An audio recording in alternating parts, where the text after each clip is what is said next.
My name is Sheena with Rise Wellness, and this is our weekly tarot reading for the Way of Namaste. Oh, how I love the portals of magic. I began this reading at 1:11, and now starting this dictation of this reading, it's a 222. Today I'm using the Lightseers tarot reading by Chris Ann. Today is September 17th, 2024.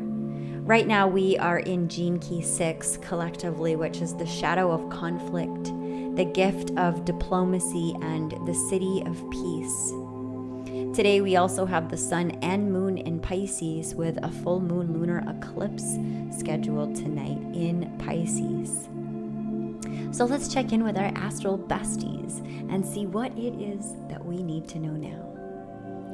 We'll first begin with a prayer as we align and attune with each other and the elements. Becoming aware of our breath now, feeling our sit bones connected to the earth, feeling our chest expand with each inhale. Maybe feeling something soften and release with each exhale. Angels of the air, please purify the air within and around us.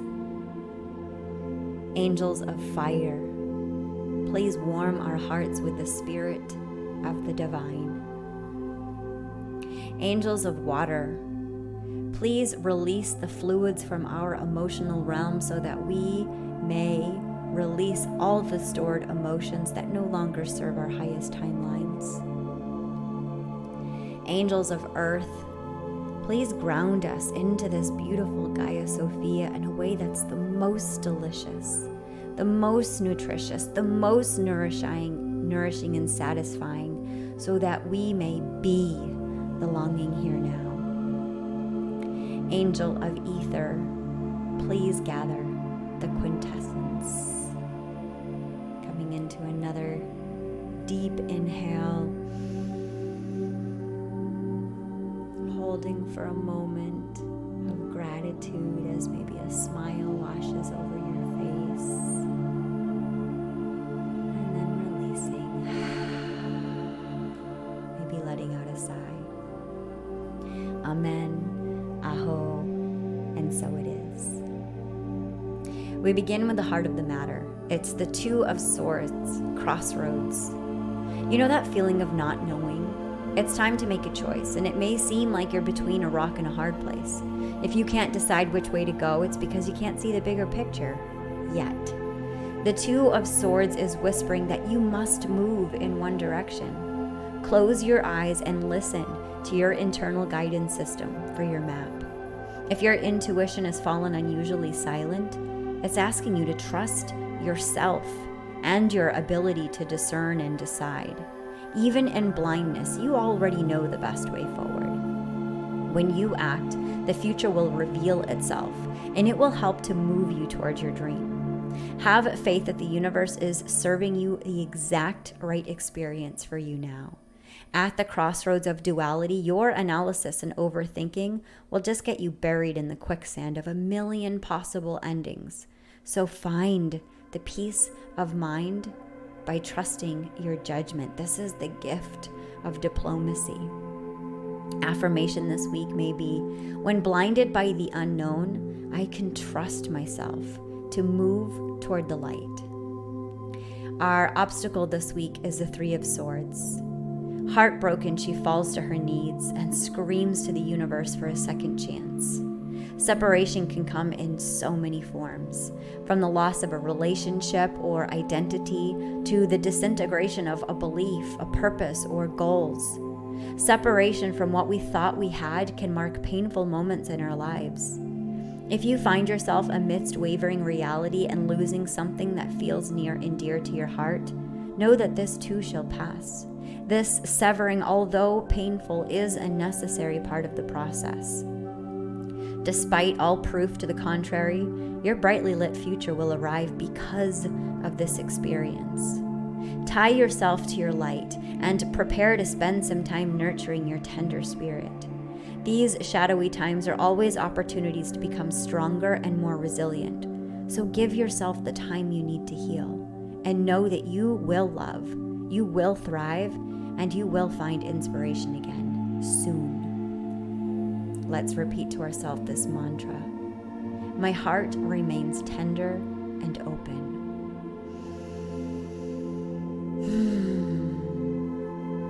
My heart remains tender and open. Where we're coming from is the Four of Wands, prosperity. Bring the noise, it's time to kick back in joyful elation. You've been building foundations, and after a period of massive shifting, it's time to enjoy some well-deserved communal bliss. If you have been through a cycle of rapid expansion and awakening, this card marks a transition into a more harmonic and stable state. You have reached new levels of consciousness, and it's the perfect time to enjoy a milestone event and celebrate with the people who love you. Love them right back as they are. And sometimes this card also signifies a marriage or another significant occasion. So while connecting with your friends and family, make sure that you can relax, release, and allow your body to integrate all the lessons you've been working through. Happiness and harmony are yours to be had. Enjoy these warm vibes of celebration and success. And also, when was the last time you danced? Mantra to invite in this moment. I am devoted to my connectedness, and I celebrate the wonder of loving bliss with my community. Words are hard. Let's try that again. I am devoted to my connectedness, and I celebrate the wonder of loving bliss with my community. What we're conscious of, it's the world. The world brings one of the most positive and abundance messages in the tarot. Congratulations, you have come so far. A large project or period in your life is coming to a successful conclusion, and it's time to revel in the sweet afterglow of your success. If you're not quite there yet, take this card as a sign that you're on the right path. Consciously tap into the world's ascension energy and welcome this beautiful shift as your inner spiritual landscape merges with your outer reality. As you reach this stage of fruition, remain focused. Don't slacken your resolve as you glimpse the magic at the end of your long journey, because it's time to follow through with your final steps and complete the cycle. Even in shadow, the world is a positive card that signals bliss and happy endings, with oodles of positive energy on the way. Mantra: I accept this gift of completion, and I ascend to new levels of awareness and wholeness. I am love. So what's coming up for us is the Six of Cups. This is a card of nostalgia. You may be experiencing nostalgia or feeling triggered by old memories. It's time to forgive yourself by releasing any residual guilt that you still carry from past relationships, trauma, or precious actions. Accept your humanness and stop lamenting your decisions that you've made up until now. Memories are a profound tool for processing lessons and healing. Who were you can highlight how far you've come. Who you were can highlight how far you've come, and that growth can shine beauty on where you're headed next. Time is such a beautiful thing. Contemplate the needs of your inner child or listen to advice from your future self. Sometimes this card is a literal message that someone from your past is going to re-enter your life, or that it's the perfect moment to reconnect with old kindreds and to reminisce. When we connect with all the moments on our timeline, we truly find our wholeness. So let's take a deep breath together. I am at peace with my past. It has brought me to where I am meant to be. Let's go ahead and tune into whatever memory or image is coming up to you now. Maybe softening your gaze or closing down your eyes if that's in alignment for you. And let's just take a moment here.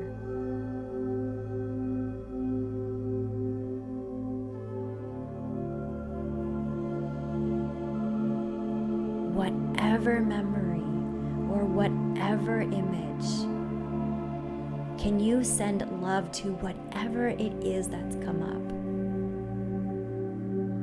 If your inner child is there, ask her if she needs a hug. Ask her if you can give her a hug. Or maybe she wants to tell you something. Just listen. Maybe you have something to tell her. Share it with her now.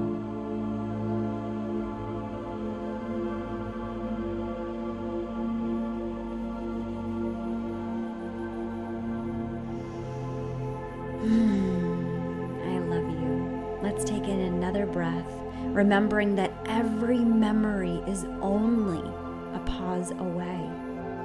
We can tune into it, and we can send love and light to whatever part of us comes up, asking to be witnessed, without judgment, without guilt or shame, with love, with grace, with compassion. Let's be with that now for a moment.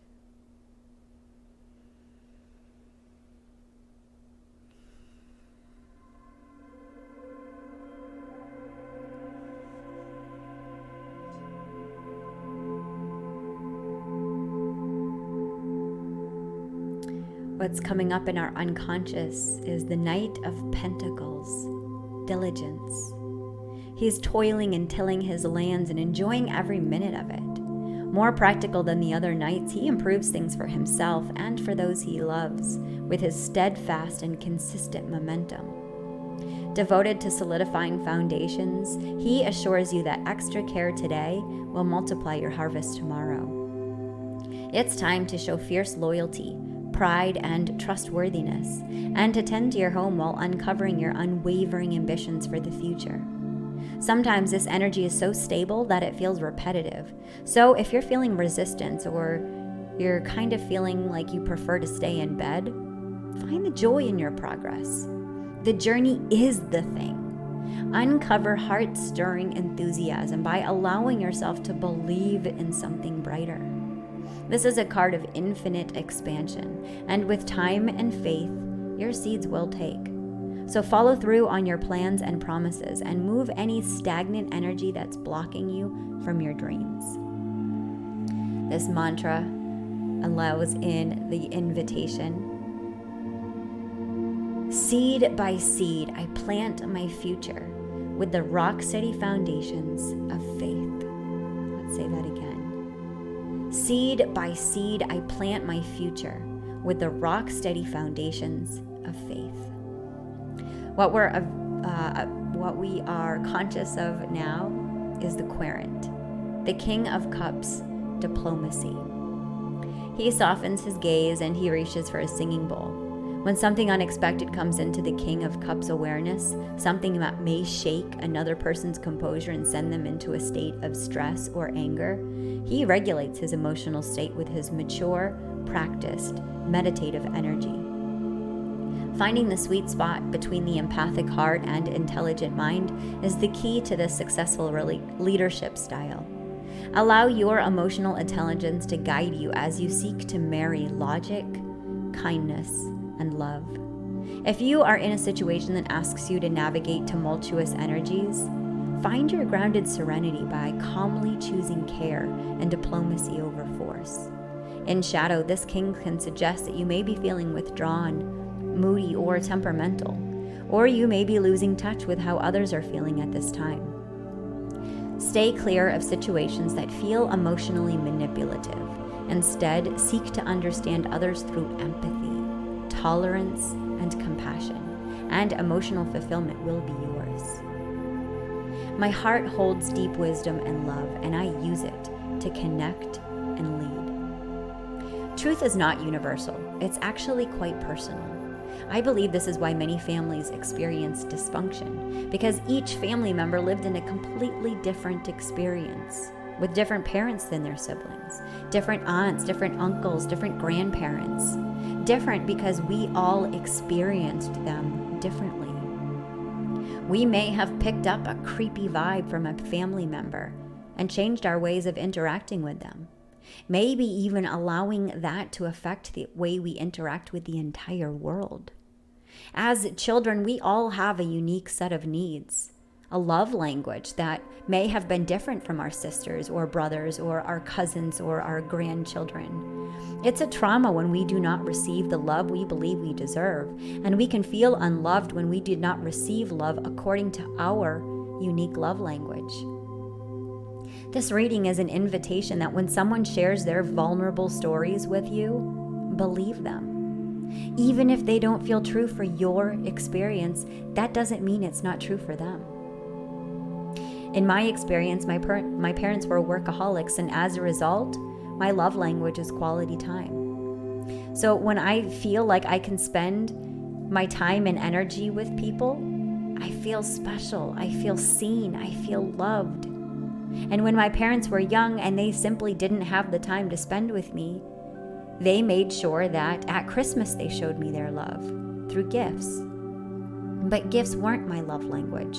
And so in addition to feeling like I missed out on quality time with them, I also felt deeply misunderstood and then made to believe that I was ungrateful because I wasn't as excited about the gifts as I would have been with time for them. As I grew older, unconsciously, I actually denied receiving gifts. I unconsciously told the universe that I didn't want them. And so despite the universe's best interest, I went without. And I even diluted my own spiritual gifts, disconnecting myself from the divine. And then I started telling myself that I didn't deserve gifts. And from that unconscious need for belonging and acceptance, I actually kept rejecting the very thing I wanted most: quality time with the people I loved, who I could actually get to know, and who I could allow to actually get to know me. This past year, I experienced the highs and the lows, the highest of highs and the lowest of lows. And in the lows of lows, I felt that same tinge of pain, as though I wouldn't receive the gift of quality time with the family I desired most. But this time, instead of allowing myself to play too deeply into that story, I observed the story. And I observed how outdated that story was. I observed that I had the opportunity for a rewrite right then and there. Yes, I had lost the potential life that was inside my body.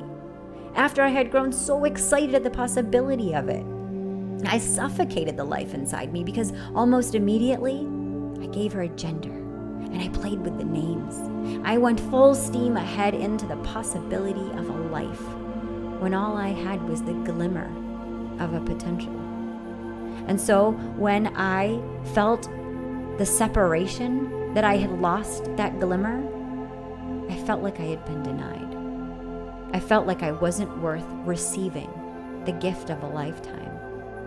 And I recognized praying at my altar that this time didn't actually feel like the last time. Yes, I was sad just like I was then, but I wasn't feeling hopeless this time. This time I was actually feeling hopeful. I was actually realizing how fertile I am with the possibility of new life. And I even get to see it around me right now, the fertility of the women around me and the life growing within them as I channeled my grief into hope, into perseverance. We were given this mountain to climb because we are capable of climbing it. And from shouting to the rooftops to everyone else climbing similar mountains, we do overcome everything that has been set out in front of us. We do ascend. We do rise. And sometimes our family members rise before us, and we need to catch up. I had actually denied my experience of co-creating from life because of a fear that I would lose it. So this time when I freed myself from playing the victim to life by remembering the truth that I'm a co-creator with life, I got to follow the couple of the saddest days of my life with a couple of the best days with my beloved. A new life has been born through us. Right now, it looks like a new Cadillac. and it feels like home. There is nothing more fun than being in full sovereignty, allowing the universe to create through me. I used to fear life with condoms and birth control, and I manipulated matter in my own hands as much as I could. And this past couple of years, I've released all of that. I have learned to make love to life and to allow life to make love through me. It's so unexpected that the way that it comes through a woman's womb. And sometimes it's absolutely beautiful. And other times it's absolutely heartbreaking. And that is the adventure of life. Having the ability to be one with life, with its ebbing and flowing, to be that which is needed for her, for Gaia, and for myself, recognizing that we are one. And if a divine child wants to come to me, they will. I have no doubt they will. There is nothing I can do to mess up nature, even when I have moments where I doubt and question my body. Our environment this week, the Queen of Swords. Highly astute, intellectual, and honest, she watches calmly over her kingdom. Graceful and logical, her wisdom is framed in truth and proof, and she avoids the gossip or fluff that others may want to hear. She asks you to be honest in your relationships, direct in your speech, and witty if you want to be, but above all, to bring your clear-headed, unbiased reasoning to the table. Sometimes this communication style can come across as cold or cutting. So if you are having trouble communicating something that's difficult for another person to hear, know that you can always dip your toe into the cup of empathy and compassion to help with your delivery. Sharp analysis and careful consideration are always intelligent moves, as is being able to clearly connect with others in a way that's easily accepted and understood. A clear heart and clear mind will allow you to speak your truth, always. I speak with wisdom and clarity, and I accept that what is true for me can be true for me, and it doesn't have to be true for anybody else. And everyone else also has that right.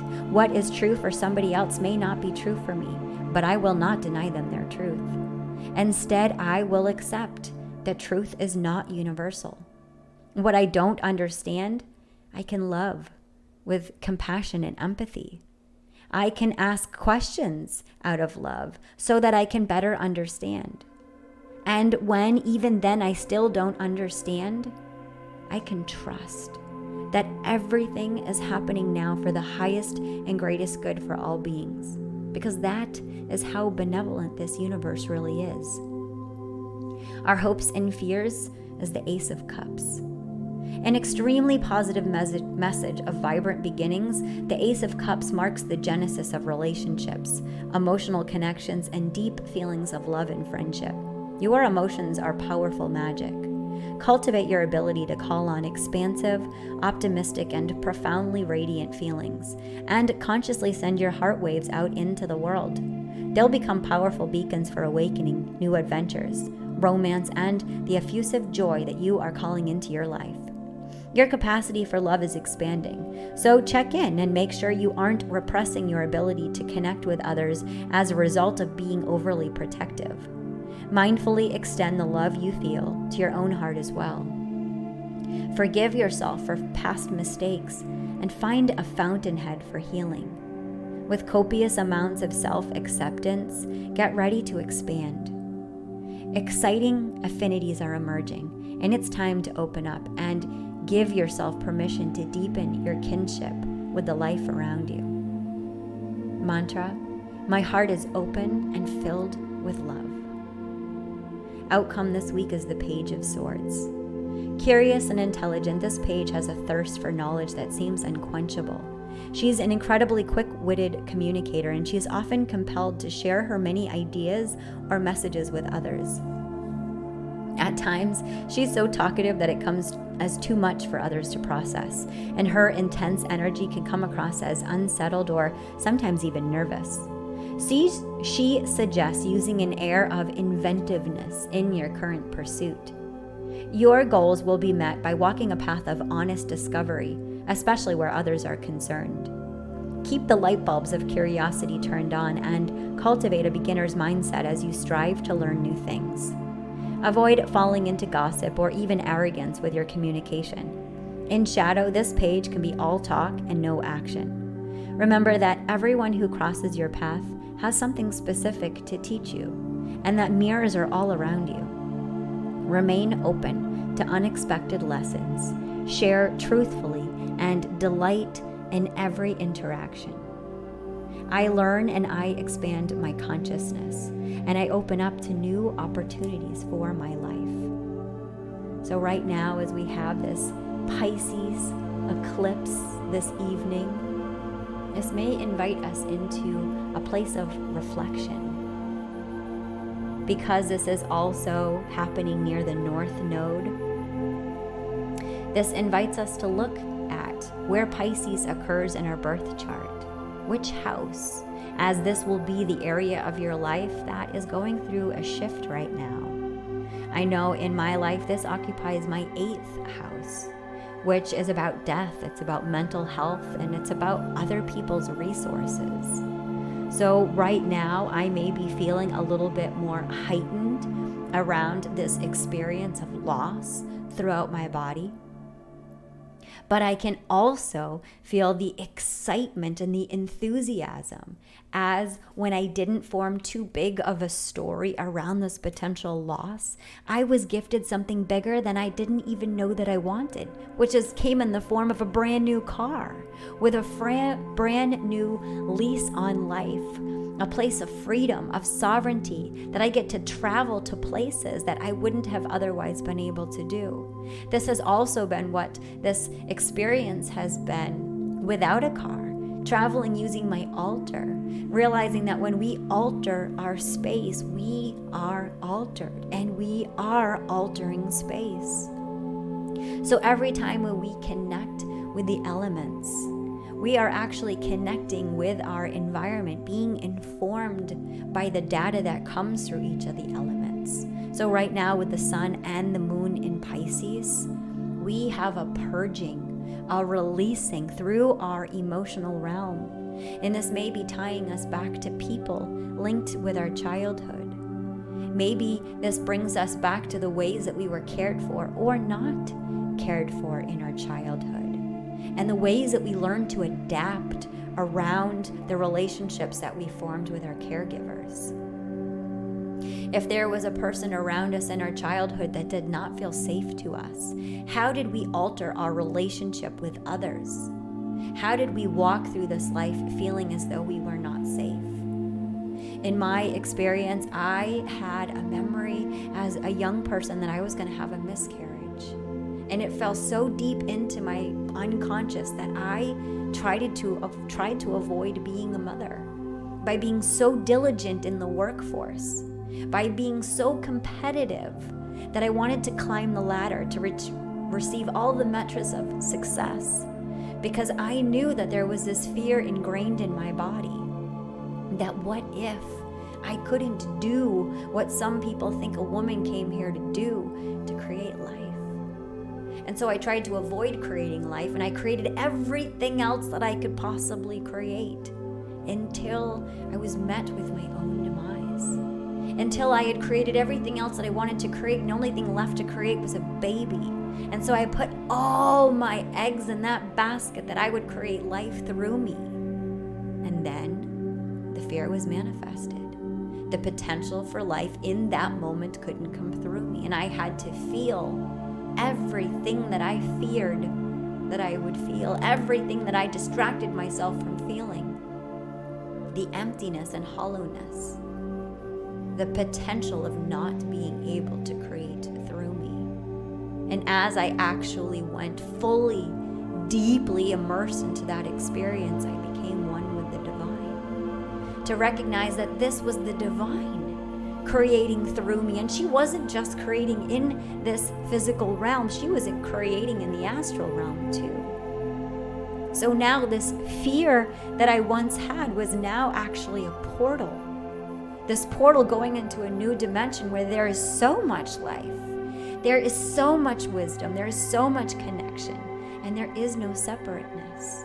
There is no more veil, because I revealed the revelation of the truth of our one divine nature.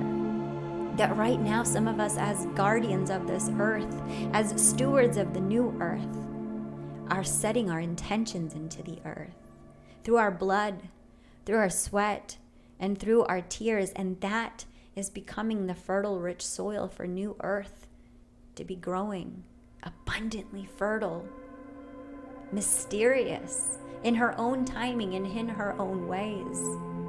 And now, as I release the story around what came out of my body, or what my body can or cannot produce, I am one again with the gift of artfulness, with the gift of being a co-creator with the universe. And to be in the tantric adventure of love, of life, of making love with life, through life, and allowing the divine to make love with me, through me. And this has gifted me a whole new vibrational reality that I wouldn't have otherwise had if I didn't meet that fear all the way in the face and realize there was a reason that I had denied myself life, because it was the fear that I wouldn't be able to reproduce it. And by meeting that fear, I could reproduce the reality, the new story, the new iteration of who I be, that I am a creator, I am an artist, and everything that I touch gets to be art. Everything gets to be given new life, because that's how I enter my day, with the intention that I will give myself everything, that I will die before I die every single day, to allow myself to be reborn into the infinite possibility of the data of which new days bring. Right now, I allow the blood of my body to be rinsed out through me, as it was on 9/11, as it was on Friday the 13th, and as it is now in my reclamation, my rebirth, now into this acidic state of peace, recognizing that my body is the fertile vessel, is the altar for new life to be born, and it will continuously be reborn in all the ways the divine sees fit. And I get to let go of the reins with my new chariot, and I get to trust that life will keep coming through me to me exactly as it needs to. This is being a shaman of life, making everything around us the medicine of the moment. Even it's nostalgia when we go backwards, back to the root of our ancestral traumas.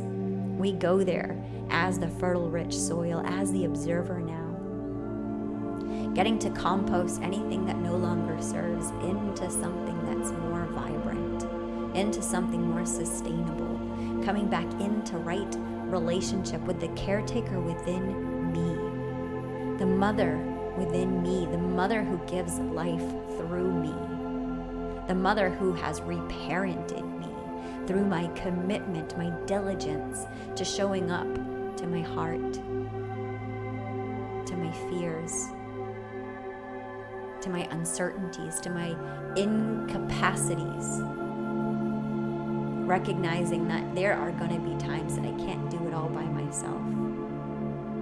And this is why we come here, because we get to do it with each other, together, all of us bringing in new earth, with each other, for each other, through each other.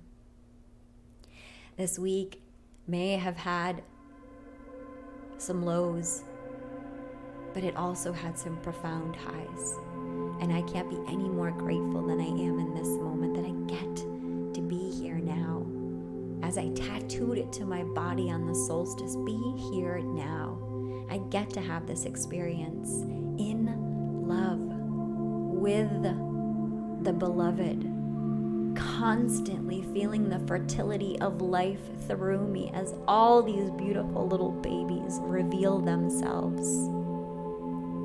And then go on to create even more life in the astral, where I will meet up with them later in my own